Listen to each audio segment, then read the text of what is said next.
This video will be offensive. It may not be offensive to me. It may not be offensive to you. But it will be on the topic of being offensive. You know, every day, at least right now in the last 6 months to a year, the sensitivity level in this, you know, I was about to fall for the trap and say in this country. It's not even in this country. It's in the world, but at a small level. But the level is concentrated enough, at least because of social media, primarily Twitter and maybe Facebook.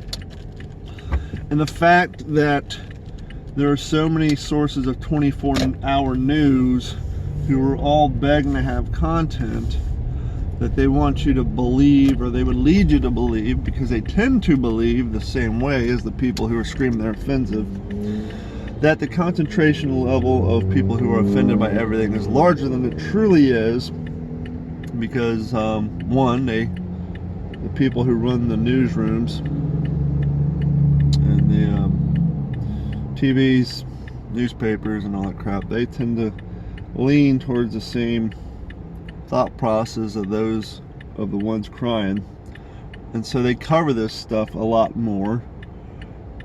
And usually the person who loses their job over something they said, the story is so ridiculous that people who aren't offended by everything are just so blown away that someone lost their job over saying something stupid, that it would seem that we're at an all-time high of the whole world in this country being super sensitive to every little thing, but we're not. It's a small minority who basically has a bigger platform.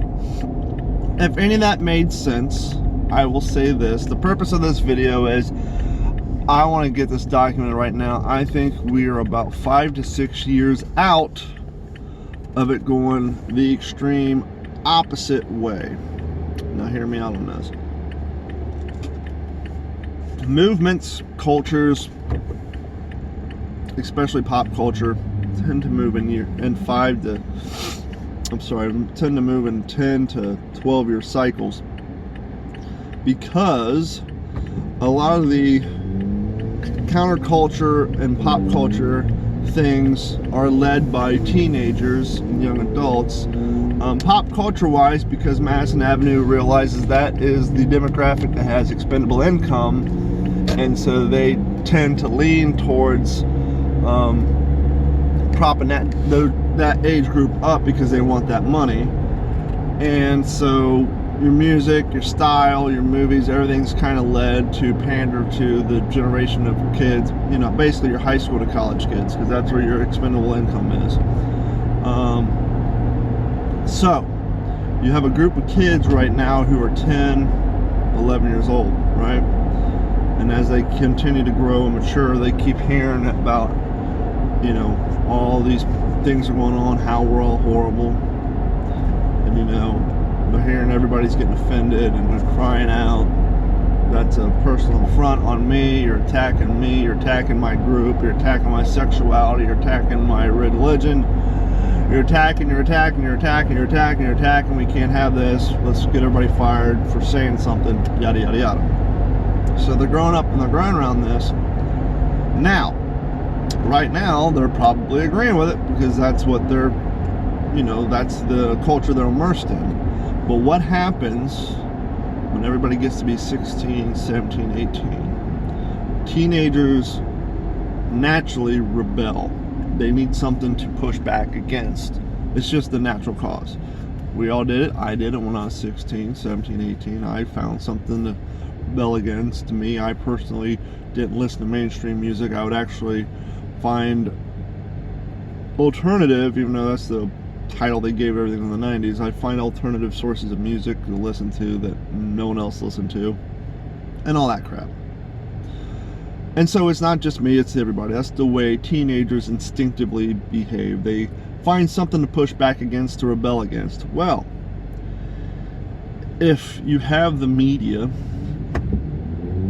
now I'm not just saying the news, I mean like print media, music, books, the media. Media is a term for a source of information.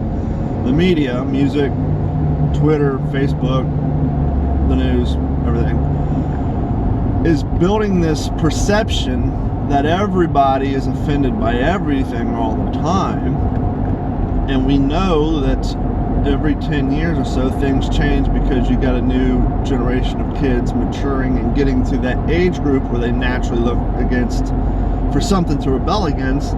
Then it would only stand to reason that the kids who are 10, 8, 11 now, when they hit 15, 16, 17, and they start looking for something to rebel against, that they're going to start rebelling against the older generation who was offended by everything. And it's going to be very interesting when those cats start hitting 18, 19, 20, 21, the prime young comedy age, especially with the influencers, the YouTubers, the Instagrammers, and all that. I think when the generation who are between 8 and 11 now, when they get to be to their late teens, early 20s, I think we're going to see some of the most truly offensive, grotesque, outlandish, insane comedy, music, forms of expression than we have seen in years, because these cats, their whole thing is going to be, we're anti-offense, not anti-offensive, anti-offended. These guys are going to express their form of rebellion through intentionally trying to offend everybody at every moment, at every time, regardless if you're straight, gay, black, white, atheist, religion, or whatever. They are just going to find whatever your button is, and they are going to smash it, because their form of rebellion is going to be, I want to offend the easily offended, i.e. the generation before me, because growing up I was inundated with this, you got to be super nice to everybody all the time.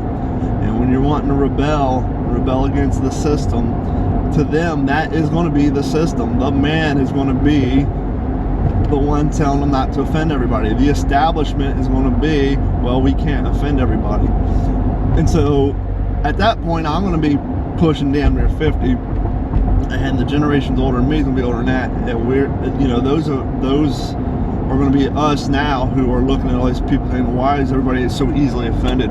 We're going to be kicking back in our recliners, drinking our beers, and laughing our fucking asses off, watching this group of kids just totally annihilate the generation that's out there screaming now how everybody's so mean to every little thing they're doing. It's going to be fucking fantastic, and I can't wait.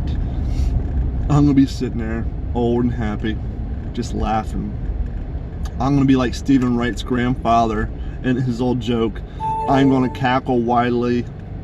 I am going to cackle wildly and throw a spoon at the wall. That's going to be me, and it's going to be awesome. I can't wait. So I'm looking forward to it. For those of you who are 12, 13, 10, 8 now, you're going to fall into it.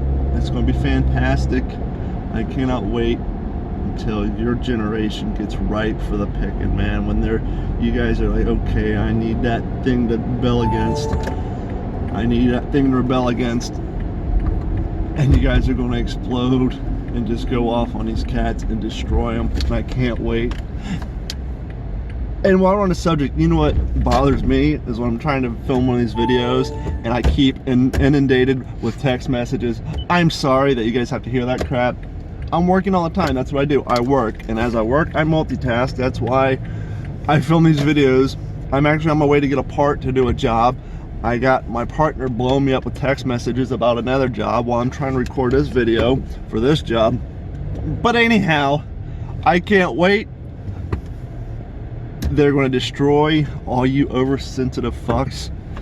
So these are your salad years. These are going to be, I remember the good old days when we would complain about stuff and people would listen. We could go out and destroy someone's livelihood and take away their means of an income because they tweeted something that hurt my feelings. Yeah, well, your little brothers and sisters are going to be shitting all over you, and I can't fucking wait. So enjoy it now, you little oversensitive fucks. Enjoy it now.